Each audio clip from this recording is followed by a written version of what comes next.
Whew, that was a juicy one. Oh, hi. I didn't see you there. I just let a little one slip out there. In this video, I'm going to teach you about farting. You could ask me, Mark, did you fart? And I could say, no. He who smelt it dealt it. He who smelt it dealt it. That means if you smelled it, that means it was you who farted. He who smelled it dealt it. You know the verb dealt, to deal, right? If you're playing cards, you deal out the cards. Well, we can use that same verb for farting. Okay, so I could say, did you deal it? You dealt it. You dealt it.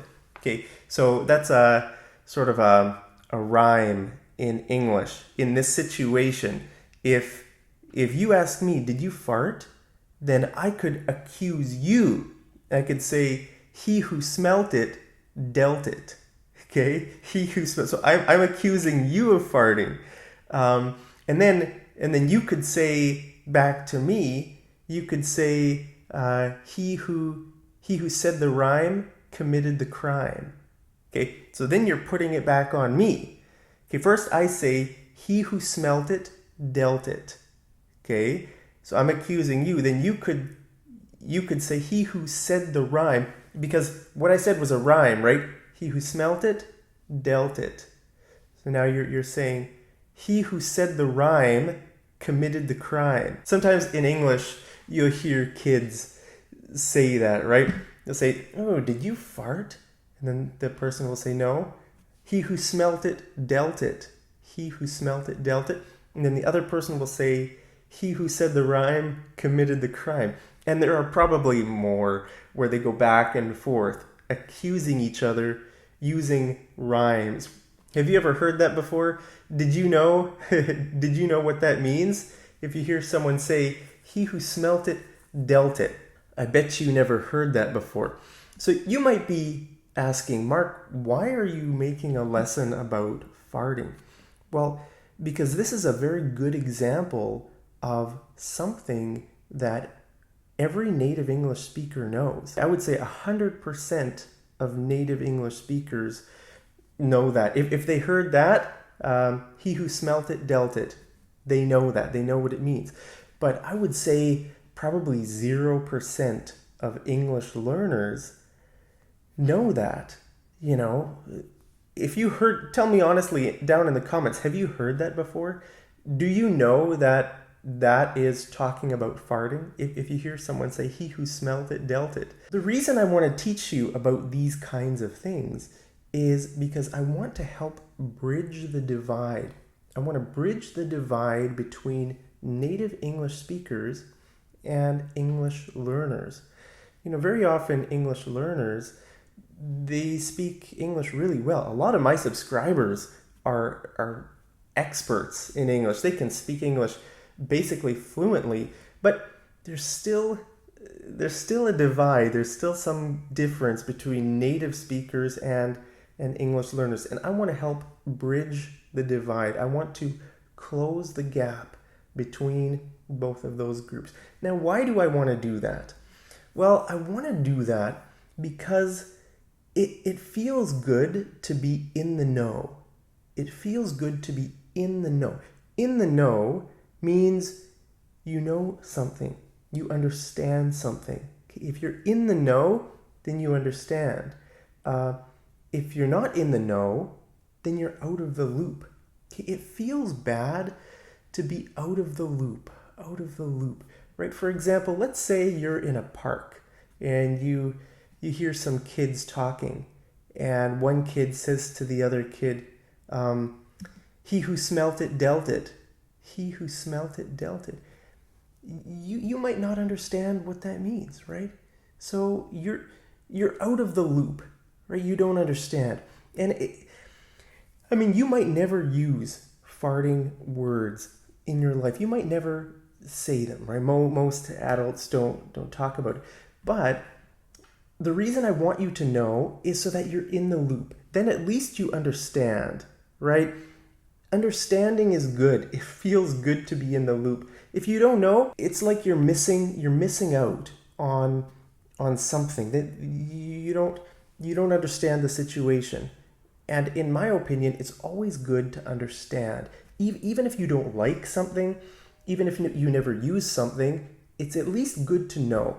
On my channel, I think I've made a few videos talking about swear words, right? You might never use a swear word in your life. It's probably better if you'd never swear in English. But it's important to know what the words mean, right? If nobody teaches you what swear words are or what they mean, you might get yourself into some embarrassing situations if you go to Canada or some other English-speaking country, right? So that's why I want you to know. Knowledge is power. You can decide how you want to use it, right? My job is to teach you these things that you probably wouldn't learn in an English book, right? Pull out your grammar book. Does it teach you about farting words? I don't think so. I doubt anybody has ever taught you about these kinds of things before. So, it feels good, and it I would say it makes you more confident in English, right? If you know, the more English you know, the more confident you are, and that's good. Now, if you grew up in your own country, your own culture, and you didn't have any native English-speaking friends, then really you're missing out on a huge part of the language, right? Like, how would you learn something like this about farting words? Kids talk about it, right? Kids use this kind of language. Adults don't use this kind of language. So if you didn't have any native English-speaking friends, where would you learn something like this, right? You wouldn't learn it. That's why you grow up and you learn English as an adult, and you miss it, right? There's no way you would learn it. There's no opportunity to learn it, because if me and you go out for lunch together, we're not going to talk about farting. You're not going to fart. There's no way I'm going to fart. There's no chance of that happening, because it's culturally unacceptable, right? It's inappropriate, it's rude, it's just unacceptable. I mean, in your culture, right? It's unacceptable. I think in every culture, it's unacceptable. In some cultures, burping is fine. In some cultures, it's actually a good thing to burp. It's like it's like a compliment to your host that the food is good, or that your stomach is digesting the food well, right? So actually burping is good, right? If you burp, that means your stomach is converting the food, is digesting the food, and it's producing gas, right? And the gas is coming up this way. So that's a really good thing if you burp. It feels good to burp, right? But for some reason in Western culture, burping is bad. Burping is impolite. I mean, if you burp, it's not a big deal. You can just say, excuse me. But farting, I think in every culture around the world, farting is bad. But let me know, if you know of a culture where farting is a good thing, let me know down in the comments. I would be interested to know which culture that is. So in this video, I just want to teach you some vocabulary about farting, how to describe the sound of a fart, because kids learn that too. Kids will describe the sounds or the smells of their farts. But first, I should tell you some other words for fart. Actually, the word fart isn't the most polite word. It's the most common word, but it's not the most polite. Now, if you're in a situation like, let's say you're going to a doctor, you have a doctor's appointment and you're talking to the doctor, then you probably shouldn't use the word fart, because fart is not a very professional word. Rather, the official word for fart is flatulence. Flatulence. The verb is to flatulate. Okay, so I could ask you, did you flatulate? Did you flatulate? That means did you fart? But that's a very official word. I can hear some loud construction noises outside. Okay, so the word flatulate is sort of a professional word. You don't hear that in normal everyday. Kids don't use that, right? Only like in a doctor's office, or if you're reading about it from like a medical or scientific perspective, then you would hear the word flatulence. But actually, a more common way to describe it to a doctor would just be the word gas. Do you have gas? You could tell the doctor, I've had really bad gas lately. I've had really bad gas. That means you have a lot of gas. That means you're farting a lot. Very often we say pass gas. Pass gas. Did you pass gas? You could say I passed gas. That means I farted or I flatulated. Okay, flatulate is it's a funny word, but sometimes even normal people say flatulate. Just if they're trying to be cool or something, they might say that. Flatulence. Okay, another one is to break wind. To break wind.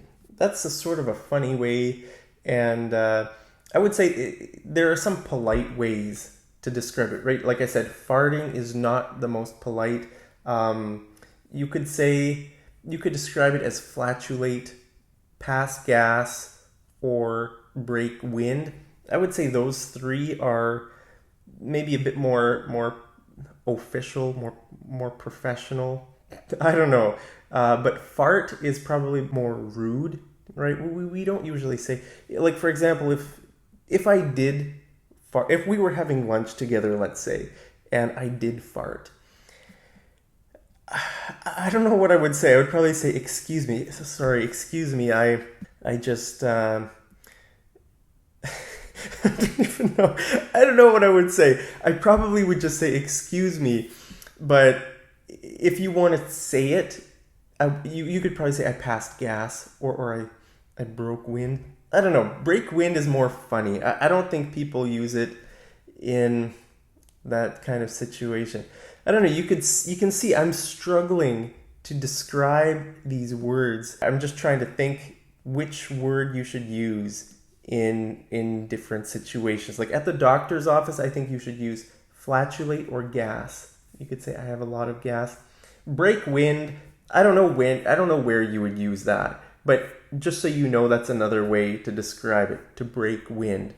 Now, another one is whiff or toot. Okay, kids might use those. Maybe a parent would tell their kids not to use the word fart because fart is just a bit more vulgar. Vulgar means that it's just a bit more rude. I don't know. It just sort of has sort of a bad. I don't know. I mean, it's common. It's common to use the word fart. It's probably the most common way. But if parents think the word fart is bad, they might tell the kid to use the word whiff or toot. Okay, I whiffed. Did you toot? Did you toot?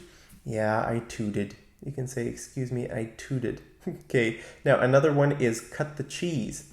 Cut the cheese. Have you heard that? Did you cut the cheese? Yeah, I just cut the cheese.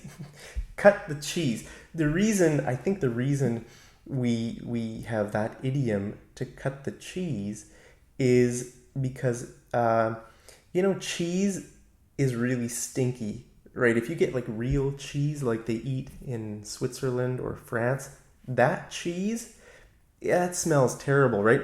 You have to hold your nose before eating the cheese. It tastes good, but it stinks, right? So real cheese is really stinky. Now, in North America, we don't really eat a lot of cheese. We don't eat that kind of real cheese like they eat over in Europe. In Europe, they eat a lot more cheese than we do in North America. I mean, in North America, we eat We eat a lot of cheese, but it's processed. It's like processed. You buy the slices of cheese in those packs, or if you go to McDonald's or something, you get a slice of cheese on your burger. But that's not real cheese. That's like, I don't even know what that is, but if you go to Europe, they eat like real cheese. You can get like a brick, right? A brick of really, really moldy. It might even have like green mold growing on the cheese. You sort of cut off the outside and you eat the inside, right? So it smells really bad, when you cut the cheese. I think that's where the idiom comes from. So if you smell a fart, you can say, hey, did you cut the cheese? Did you cut the cheese? Okay, so there are different ways to describe farts. You could describe them as smelly or stinky. Oh, that stinks. Did you fart? That stinks. That stinks. That smells terrible. Okay, stinky, smelly, or silent but deadly. Have you heard that before? Silent but deadly. Sometimes people describe farts like the quiet farts. Some farts are loud, some farts are silent, right? And very often people say that the quiet ones are the worst. They smell the worst, right? Like if you fart really loud, there might be a chance that it won't smell at all. But if you fart really quietly, if it's silent, then those ones might be deadly, right? I don't know if that's true. Let me know. Do you think that's true? That the loud farts don't smell and the quiet ones are the worst?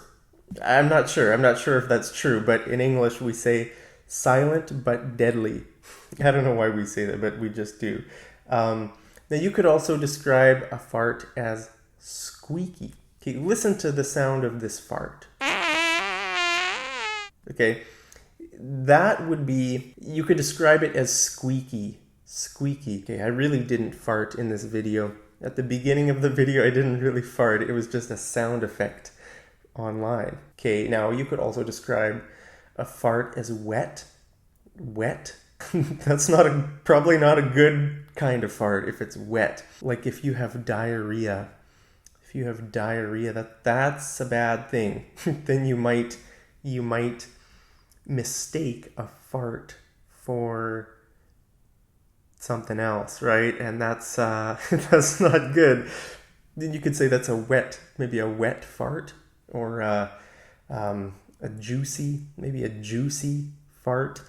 What other words could we use? You could use the word muffled to describe a fart. Do you know what muffled means? Muffled means you can't hear it clearly, right? Like if I talk like this, can you hear me? You can't hear me clearly, right? You could say, Mark, your voice is muffled. You can't hear it clearly, right? So I don't know. I mean, if you're wearing really thick underwear or thick pants, maybe your fart would sound a bit muffled. I'm not sure, but anyway, there are some words for you guys. In our culture, it's not a common thing to fart in public or even to talk about it in public. That's why I wanted to make a lesson on this, because you probably have never been taught how to describe farts. You might not know the different names for farts. Or the most important thing to know, probably, if you do fart, is just to say, excuse me. If you want to take ownership, right? If everybody knows it's you have two options, right? You could either take ownership of it, or you can deny it. You can say, no, it wasn't me. It wasn't me. Was it you? He who smelt it, dealt it. Anyway, just wanted to teach you guys some farting words today. Let me know down there in the comments how farting is perceived in your culture. Is it really bad? I mean, like I said, it's bad in all cultures, except if you're a kid, right? If you're a kid, it's okay. Everybody knows it. It's such a common thing, because everybody farts, but nobody talks about it and nobody does it in public. If they do it in public, it's probably in a really public place, and it's like It's like it's in a place where nobody would know it's you, right? If, for example, if you're on a really packed subway, right? Packed means a very crowded subway, or if you're on a bus, or if you're waiting in line, in a bank or something like that, then they try to let it out really quietly so that nobody else knows it's them. But I'm sure you've smelt it, when you're on a plane or you're on a subway or something. Sometimes you can smell that someone farted, but you don't know who, right? So it's like there's safety in numbers, right? Safety in numbers. When you're in a crowd, nobody knows it's you, right? So then you can get away with it. But if it's just like a situation one-on-one, then you have nowhere to hide. And then probably the best thing just to say, excuse me, I just passed gas. I farted, I tooted. I don't know. Let me know what you would say. If we were having lunch together and you farted, what would you say? That would be funny, It's funny. I don't know. Farts are kind of funny, right? Like, I don't think people should be overly serious about them. I think in some cultures, people are really serious, and they might be extremely offended if someone farted. But for me, if we were having lunch together and you farted, I wouldn't be offended. Just, I don't know, you don't have to say anything. You could just say, excuse me, and that's totally fine. There's no shame in that. Everybody farts. So now you know how to describe it in English. There are some words for you. I think that's it. Yeah, I think that's it for this lesson. So I hope you guys are having a wonderful day wherever you are. And try to cut the cheese quietly if you're around other people. But then it might be silent but deadly. Silent but deadly.